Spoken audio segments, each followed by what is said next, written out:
Ассаламу алейкум, друзья! Сегодня у нас в гостях Нуржан Жолдогалиевич Тулепов. Мы с ним уже записывали видео про Жангирхана. Сегодня мы хотим рассказать о таком известном казахском батыре, как Сырым Датулы.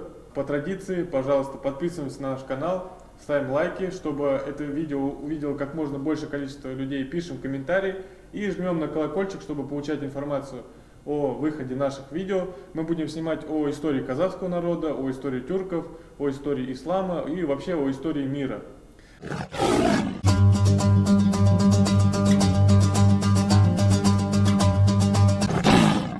Итак, Нуржан Жолдогалиевич, ассаламу алейкум. Расскажите, пожалуйста, опять же предысторию, да, то есть с чем связано массовое восстание казахов во главе с Сырым Батыром против, я так понимаю, российского правительства. Расскажите предысторию, опять же, что происходило в младшем Жузе на тот момент и что послужило восстанию. Давайте начнем издалека, да? Во времена Чингисхана, потом Жошы хана, да, или Джучи, как по-русски, да, Бату хана, да, как по-русски Баты хана, вот, на всем протяжении шелка пути было благоденствие. Торговля шла бойкая, население росло, мир был на всей этой территории Евразии. И историки пишут, что человек, который вышел из Пекина и на голове может нести 1 килограмм золота, и никто его не ограбит до Лондона, и может обратно вернуться. И вот шелковый путь начал постепенно торговля здесь начала замирать, поскольку произошло 2 события. Это уже великие географические открытия. Был открыт морской путь в Китай и Индию. Морской путь по сей день является самым дешевым при логистике грузов. Да? И было открыто огнестрельное оружие. Вот самого развития оно нашло где-то в 15-16 веках. И в это время постепенно торговля начала здесь снижаться. И, конечно, уже Европу заставить не могли, потому что у них появилось уже огнестрельное оружие. И вот эта Золотая Орда, потом Ақ-Орда, Көк-Орда, вот это шла череда распада этой империи Чингисхана.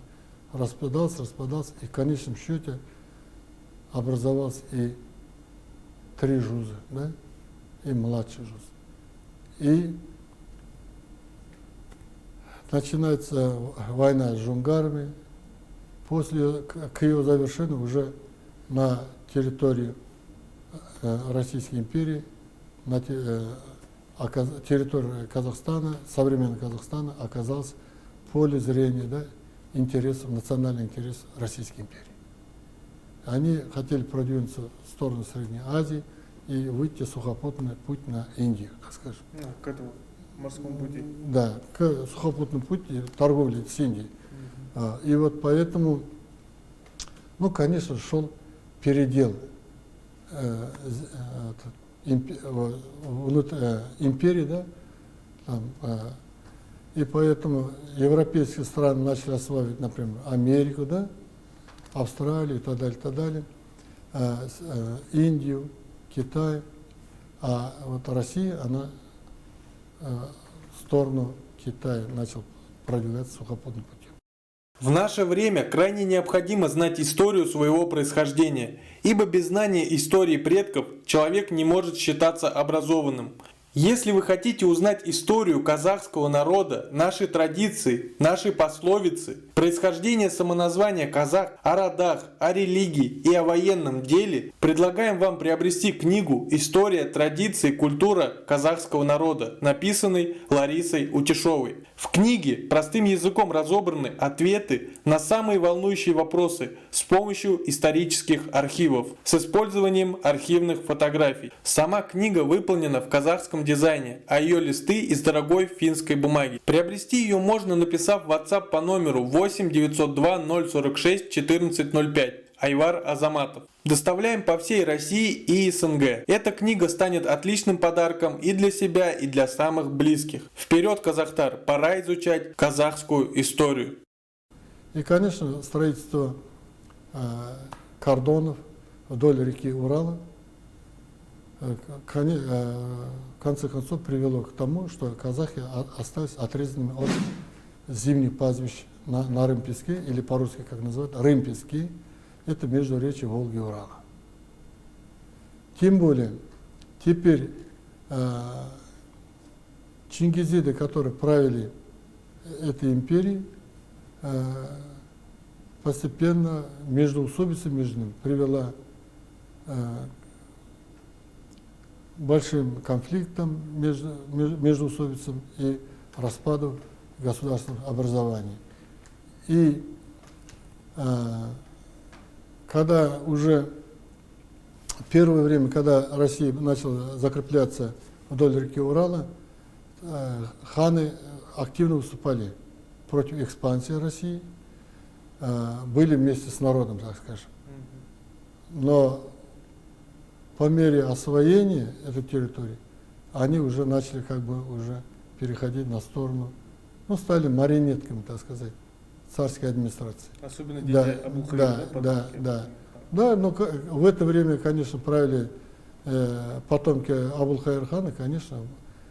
Так получилось. Да, что просто, именно на них да. основано. Тогда казахский народ был разделен на 3 жуза, правильно? Да, уже был разделен. Да, то есть Уже, старший, да. средний и младший, да? Да. До этого времени правил уже младший жуз Барак, потом Абулхаир-хан.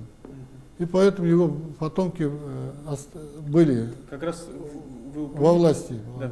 Я думаю, правильно уж вы упомянули про то, что именно Абулхаир-хан, он же попросил подданства, да, у Российской империи. И именно тогда, поэтому, наверное, началось особо такое движение. Вот по письму Абулхаир-хана нас учили, конечно, в том же русле, о чем вы говорите. Да? Но после обретения независимости произошло новое прочтение этого текста, да, это был дан более конкретный перевод, где он не просил подданства. Понимаете? Он хотел военного союза против джунгар сперва, да, против других соседних народов, которые уже вошли в состав Российской империи и, пользуясь этим, нападали, да, понимаете, на территорию, этой территории. И поэтому, но здесь не столь важно, там, просил, не просил. Да. Здесь это было как бы неизбежно. Продвижение империи все равно шло. Она была более развита в индустриальном отношении. У него было оружие, самое современное, была боеспособная армия, и поэтому это продвижение это было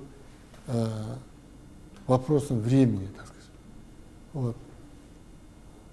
Например, джунгары, они нанесли большой урон казахскому народу, да? Но в конце концов они проиграли, потому что они все-таки основное оружие они было одинаково, понимаете? Поэтому здесь военное искусство на стороне казахов было, да? Даже несмотря на то, что у них были пушки, казахи их одолели, да? Да. Поэтому продвижение Российской империи это был как бы закономерный процесс. Это шел передел мира между империями, поэтому рано и поздно. Здесь почему вспыхнуло восстание? Потому что ханы, они отделились, они уже как бы просили преференции для себя, для своих потомств, для своих родственников. И просили разрешения кочевать между речью Волги и Урала только их родственникам. С чем простой казахский народ не был согласен. Они составляли большинство, и хочу еще раз сказать, казахский народ они жили родами во главе с аксакалами, родоправителями, и они от хана ни в чем не зависели. Хан нужен был только для сохранения независимости, для объявления войны, например, да, против других территорий, да, и против других государств. И поэтому от него они зарплату ничего не брали, не получали, пенсию не получали. Каждый жил автономно. Поэтому они могли, если этот хан их не удовлетворял, откочевать. И в истории казахский народ таких случаев было 8, говорят. 8 ханов остались без народа. Народ откочевал, понимаете? И они стали добычей других государств и других правителей. И вот, а здесь уже территория была уже настолько сжата, что уже невозможно было откочевать. И самые нужные, самые ценные пастбища это было междуречье Волги-Урала для зимнего содержания скота. Поэтому, когда уже видите, что кризис власти чингизидов, она возникла с открытием морского пути и появлением огнестрельного оружия. Чингизиды, хотя были тоже владельцами империи, да, они остались в руках с 5 видами оружия, традиционного, казахским, да, без коров. Да. То есть с копьями и дубинами и шашками, так сказать, саблями. Да. И поэтому народ восстал. Ну, конечно, когда идет такие тектонические сдвиги, вот, например, в природе, да, две платформы смыкаются, вот, возникают горы, да, возникают какие-то овраги, да, ущелья там, и здесь на поверхность выходят, например, какие-то вершины, да, и точно так же, как человек, он биологически от природы, все процессы, которые происходят в природе, они тоже происходят в социуме человеческом. И так на вершину вышел предводитель Сарамдатов. Вот. В истории у нас говорится, что он начал активно участвовать в восстании, возглавил восстание в 1783 году. Но у меня есть отчет, краткое описание о положении Киргиз-Кайсарского орд генерального прокурора Екатерины II Самойлова. Он пишет, что летом 1875 года за рекой Уралом при речке Джамбити под предводительством Сармдатова, под руководством Сармдатова состоялось всеобщее собрание казахов, где 3 главные роды избрали своих по достоинству самых главных биев, а главным начальником и консультантом над всеми вопросами Орды стал Сармдатов. И за несколько лет до французской революции как бы Сармдатов предлагает модернизировать власть и предлагает как бы парламентское правление, то есть республиканское правление, понимаете? Но после восстания, после французской революции, Екатерина поняла, что это эксперимент не очень правильный, потому что не в интересах Российской империи, это монархия же была. И вот обратно ввели ханские достоинства. Да? Но здесь я вам хочу сказать. И здесь он пишет, под руководством Сармдатова собрание, да, всеобщее собрание киргиз, казахов, начальником избран Сармдатов до этого времени в течение 3 лет подряд участвовавший во всех хищничествах, то есть нападение на Россию, на территорию России, да, на кордон России. Если мы отнимем 3 года от 1785 года, получается, что он возглавил восстание в 1782 году. И он восстание дважды приезжал первый муфти Российской империи, тесть Джангирхана Мухаммеджан Хусаинов. Вот. Здесь он встречался с Сармдатовым и хотел перетянуть, как говорится, на сторону царя Российской империи. Сармдатов поддерживал, согласился, но он ставил условия свободное кочевание на междуречье Волгу-Урал. Только это было, больше ничего. И второе, отстранение от власти потомков Абул-Хайр-хана, потому что этот уже кризис, который начался в 16-15 веках власти, да, чингизидов, она уже дошла до, как бы, точки. Это уход в историю, это был тоже вопрос времени. Как исчезла монархия в России, так и исчезла власть чингизидов, да, понимаете? И Сармдатов, когда его арестовали, он арестовал в битве, он поймал этого, взял плен атамана Чиганова и продал вот, Хиву на невольничьем рынке, да? И казаки выследили Сармдатова и напали, и его посадили в тюрьму.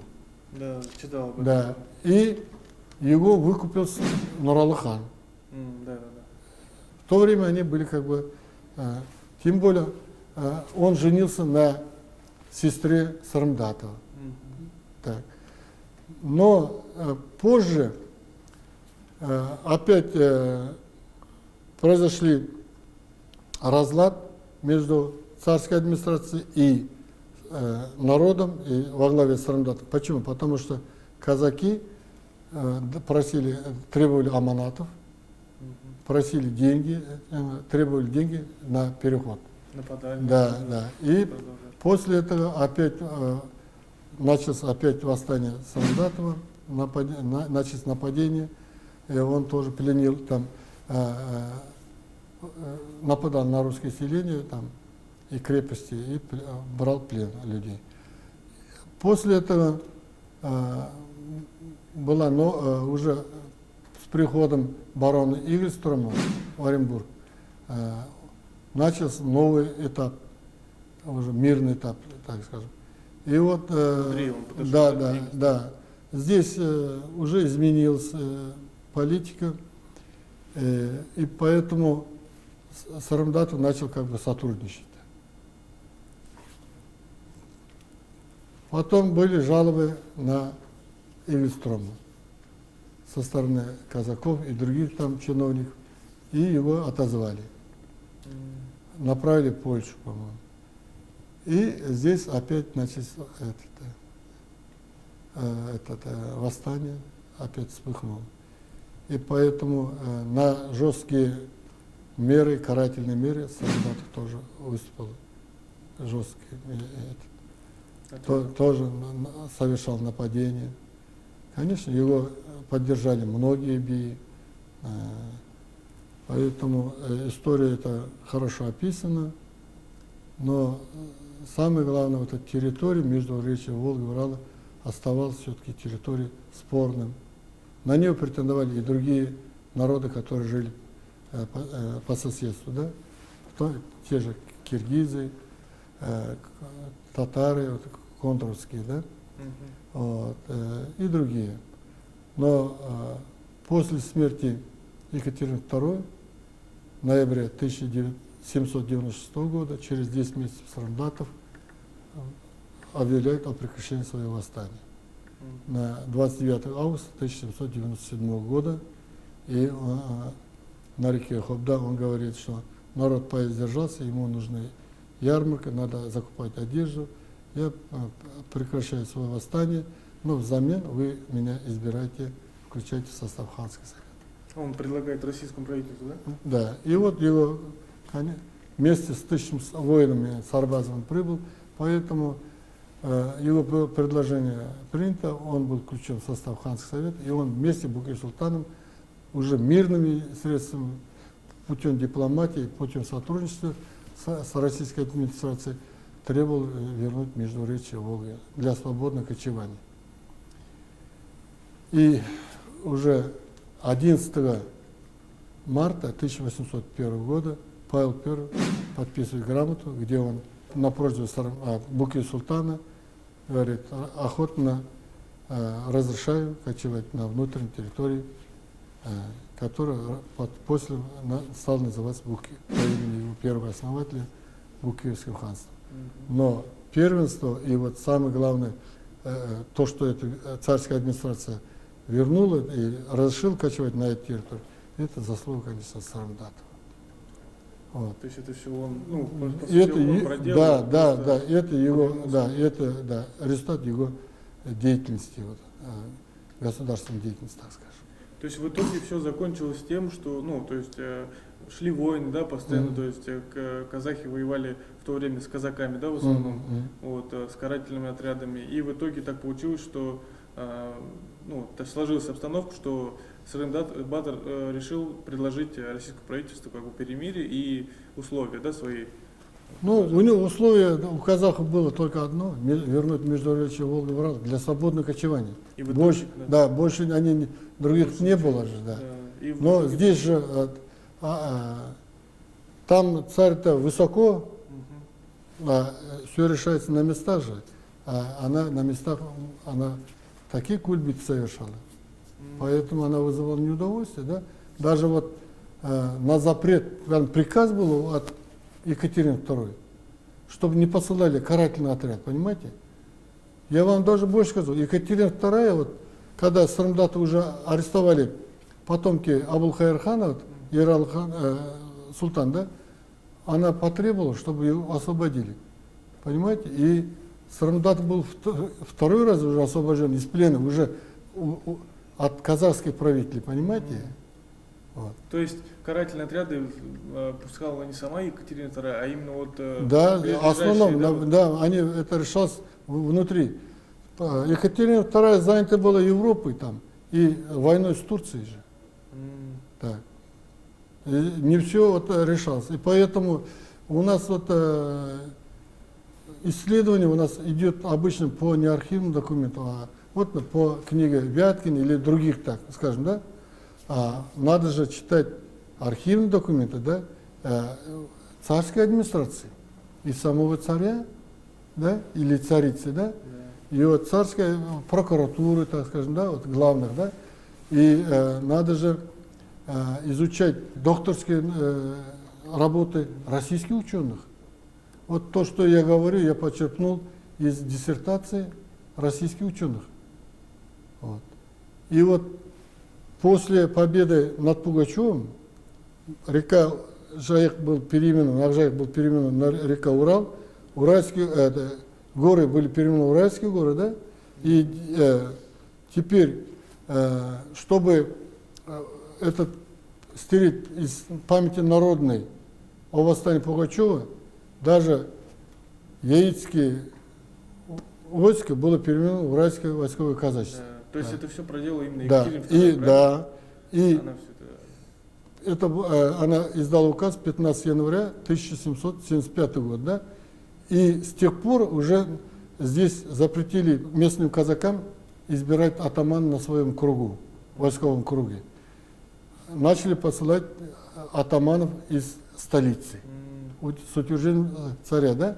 И поэтому этих атаманов начали называть наказанными, то есть назначаемыми. И вместе с этим наказанным атаманом приходила вместе его команда, челядь, да? И здесь появились инородцы, иногородние, как их называли уничижительные казаки.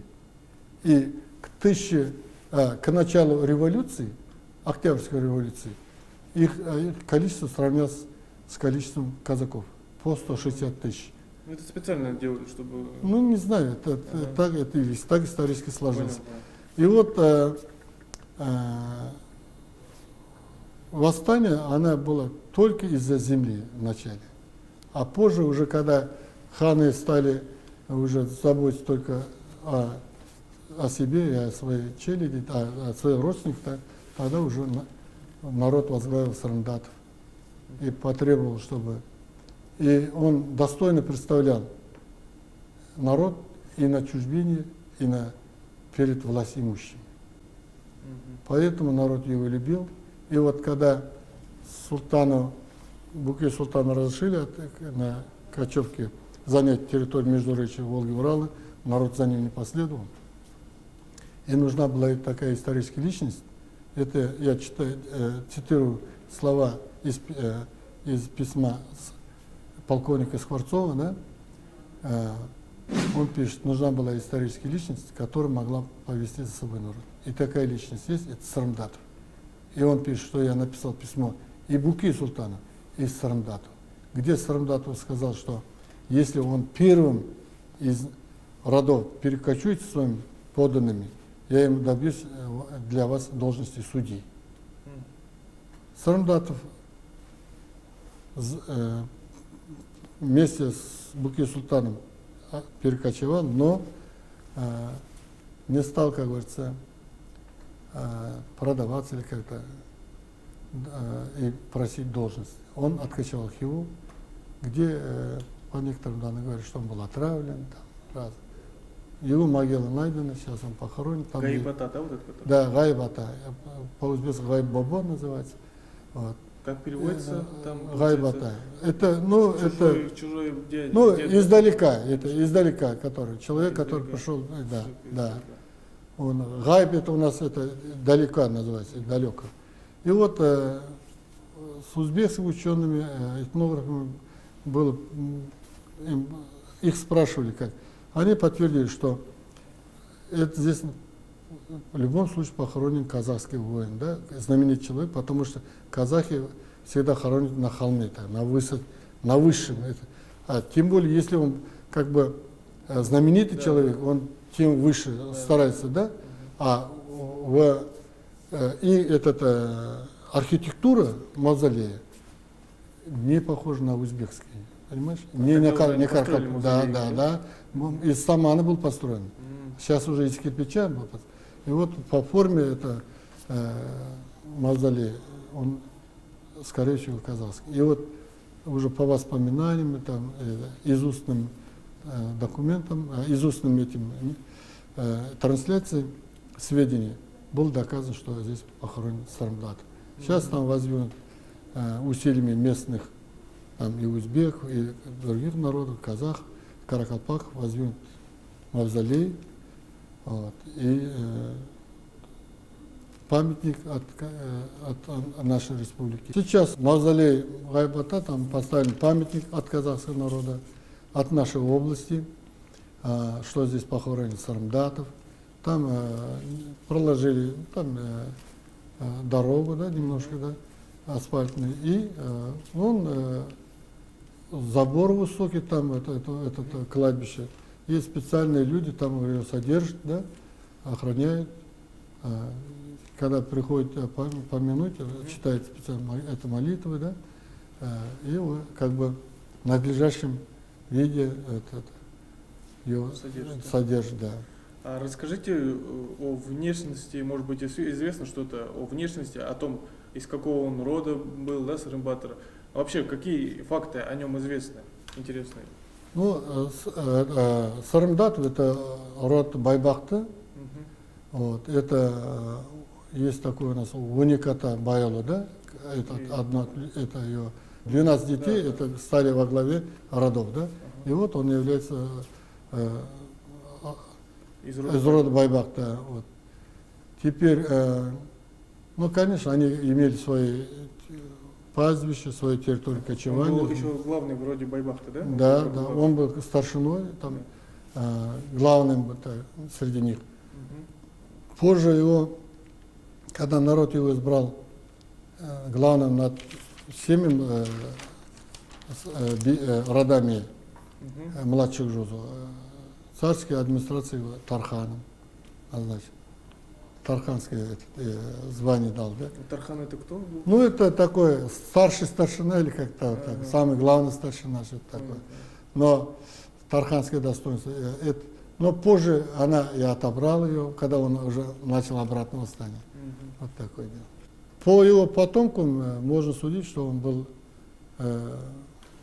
как бы богатырское телосложение, твердого характера. Он был темпераментный, в то же время он был как бы дипломатом, он мог решать сложнейшие споры, уже с юношеских лет он показывал такие успехи в решении там, споров каких-то бытовых, социальных, межродовых, так скажем. И он, конечно, был очень красноречив, он был оратором. И его изречения по сей день на устах казахского народа. Вот. И Есть вот, какие-то известные изречения? да, да, есть очень много. Ну, мне просто трудно перевести на Ага. казахский. Ну, скажите на казахском. Ну, мысалы, есть такой. Жолдың мұраты жету. Сауданың мұраты ұту дейді. Қыздың мұраты кету. То есть путник, он должен достичь конечного пункта, да? Да, Он, он если, достиг да, своих да, целей. должен достичь. Торговец, он конечной целью прибыль, а цель девушки выйти замуж. Да. Вот такие. Ну, на казахском, конечно, очень сильно Да, звучит. другая Да. И здесь я это понимаю, но перевод не силен. Я думаю, у нас много зрителей, которые владеют казахским, они поймут. Добавить я хочу, вот в советское время о нем написал вот Вяткин, да, книгу «Сырым Батыр». И в начале, после революции, он даже получил сталинскую премию, да. Позже уже он стал непопулярным для советских идеологов, да. И только вот с обретением независимости он путь к сердцу народа Сырымдатова нашел. И его именем названо переименован район Джимбита, Сырымский район. Где он родился? Да, где он рядом родился, вдоль реки Джимбита, там, где его были, так как раз, родовые кочеви, да. И установлен памятник самой Джимбите, открыт музей имени Сырымдатова, воздвигнут, установлен памятник на коне на главной площади города Уральска. Да, города Уральска. Очень много проведено конференций, проводятся экспедиции, да, по его следам. Мы ищем места, где он был, где он останавливался. И вот есть Сырымшыққан-төбе, да, холм, который поднимался Сырымдатов. Этот холм был воздвигнут искусственно воинами Сырымдатова. Когда на него против шли карательные отряды, он, чтобы народ смог, это аулы смогли откочевать, насыпали за короткое время холм, и на нем установили вышку и следили за передвижением карательного отряда. И они здесь сделали, они применили военную хитрость. Вокруг холма они 1000 сарбазов крутились, менялись местами, менялись одеждами. И создавалось впечатление, что там здесь находится несколько тысяч конниц. И карательный отряд повернул обратно в город Уральск, чтобы подкрепление. Да, чтобы за подкреплением. Да. И с тех пор этот холм называется Сырымшыққан-төбе. И второе название, оно должно быть Жауқашқан-төбе, да? Жауқашар-төбе. Да, типа, да, но испугавший. Да. И вот, ну, это нам надо доказать. И второе, есть Шатыр-тіккен, такой есть, да? Вдоль реки Урала, примерно место нам известно, да? Там прошла встреча Мухамеджана Хусаинова, когда он второй раз приезжал в 1796 году, по-моему. И он пригласил его от Калмыкова, да, город Калмыков, где была и тюрьма, но Сырымдатов отказался, видимо, опасался, наверное, что его схватят третий раз уже плен. И поэтому он как бы на нейтральной территории. И для него было определенное место, где он сказал, да, чтобы там свободно было, чтобы там 1000 сарбазов, это воины могли уместиться. И там была поставлена палатка, да. Ну, думаю, эта палатка вот таких генералов, вот кино мы же видим, вот как Кутузов или там такие большие, да. да, военных, Да. да, палат. Там он встретились, были переговоры, да, и Сарымбатов согласился, что надо сотрудничать, прекращать военное восстание. И когда уже переговор закончился, он забрал себе этот шатер. Сырым. Да. Мухаммеджан Хусейн требовал, чтобы он вернул, что это вещи казны. Он сказал, ну, показал, сказал, патша вам харап калмаган болар. Что вот, разве для царя это ценность? Вот так. Здесь вот это как раз написано в этой книге. Здесь есть приведен журнал этого, на русском языке этого Мухаммеджана Хусейнова. Нет, как он встречался с Сарымбатовым и с другими батырями, с другими биями, да? И вот, ну, вот журнал Оренбургского муфтия, понимаете? Вот. Это опубликовал Михаил Вяткин. Александр Рязанов тоже написал, вот, Батыр Сарымбатов, по материалам Центрального краевого архива. Вот эти книги стали как бы... Но сейчас надо вот как бы новые искать. Сейчас наш президент предложил 7-летнюю программу, да, архив 2025, да. Вот надо искать документы и надо уже, если разрешат, это царской администрации, там, поближе к царю, вот это, там, как там решать, а не мелких чиновников, которые здесь были. Вот. Потому что здесь они могли быть на эмоции написаны, понимаете? На обиде, там, скажем. Да. А там уже это как было. Вот, например, генеральный прокурор, вот это его отчет. Там все конкретно написано, что там уже языком юриста, да. И вот говорят, что после победы над Пугачевым Екатерина II дала задание, как нам вот переустроить государство. И там был первый юрист России, Десницкий такой был, по времени, и другие предложили ввести губернское правление. То есть 11-12 уездов объединяется в один это, и уже не национальная территория получилась, а разные национальности в один губернию, понимаете? И тоже такой же, это ввели России и Казахстане, вот на территории нынешней Казахстана хотели ввести, начиная с 1786 года, да? И вот ученый Быков, российский ученый, это докторский диссертация пишет, что этот проект был отложен на неопределенное время в связи с восстанием Сарымбатова. И это говорит о том, что... Какую он имел, да, масштаб? Но царская администрация или монархия Российской империи все равно этого добился тогда, но только в 1868 году, когда она уже полностью освоила Казахстан и объявила земли казахов государственными землями. А это дало им возможность сразу же проводить колонизацию, немедленную колонизацию.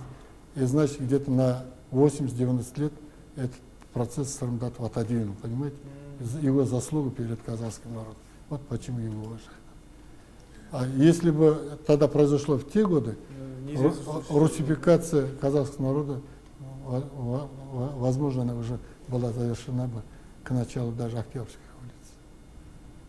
Вот, поэтому казахский народ, он мирный народ. Сейчас вот наши взаимоотношения с Российской Федерацией по вот сам при встрече с Путиным, Владимиром Владимировичем Нурсултановичем Назарбаев говорит, что наши взаимоотношения это пример самого добрососедства и того, как надо вести межгосударственные дела. Вот. Мы в Евразийском союзе, да? Да. Вот. Поэтому мы должны, говорить, сотрудничать и работать на благо своего народа. Вот как вот Канада и Америка. Вот у них ежегодная торговля 365 миллиардов долларов. Межгосударственные отношения России, Российской Федерации и Казахстана это пример добрососедства и того, как надо вести государственные дела, межгосударственные дела. У нас мы сейчас в Евразийском Союзе, да? Вот надо быть как Америка и Канада, у которых общие границы, и Кеннеди, выступая перед канадцами, по-моему, сказал, что судьба нас связала, мы стали соседями, да, по воле, я сейчас вспомню, да, вот, и у них торговля в год минимум 365 миллиардов долларов. Да. Оборот. И все Да. процветают. И ежедневно миллиард долларов проходит торговая операция, да, между ними, да. Но, конечно, от них же идет налоги же, которые идут на благоденствие земли и народа, правильно же? Поэтому они процветают. Поэтому вот мирное развитие, вот недавно, где-то месяц назад встречаюсь в Петропавловске же, в Казахстане, Путин Владимир Владимирович и Нурсултан Абишевич Назарбаев, и они уже призвали развивать приграничный туризм. Путин назвал такие цифры, что из Казахстана в Россию приезжает 3 миллиона, 3,5 миллиона. Из России в Казахстан 3 миллиона россиян. Но надо их довести до нескольких миллионов, до 8 миллионов, там, понимаете? И поэтому надо развивать приграничное сотрудничество.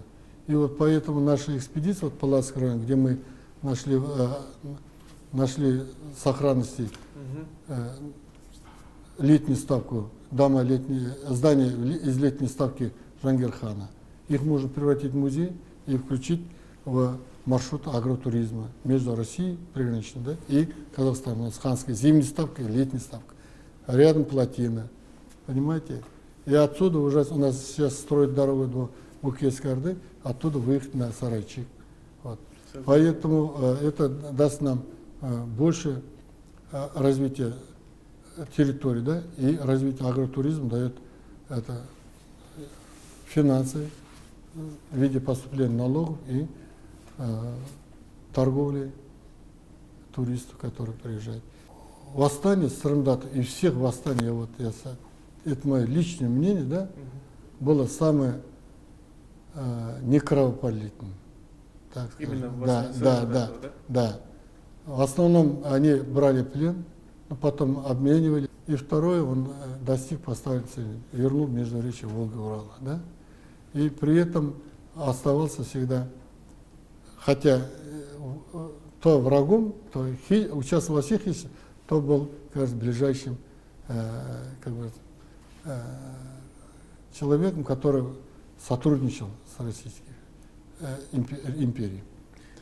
Понял. Возможно, именно сейчас, возможно, что именно благодаря вот Сырым-Батыру Западно-Казахстанская область сейчас такая большая, да, и находится именно вот междуречье, между Волгой и Уралом, да? Да. Ну, это, конечно, окончательное размежевание, национальное размежевание произошло в 1925 году, после Октябрьской революции, да, и эти земли уже отстаивали перед советской властью новое поколение казахов, и они, основную часть они отстояли, и вот сейчас она стала территорией, вошла в общую территорию Казахстана и наша.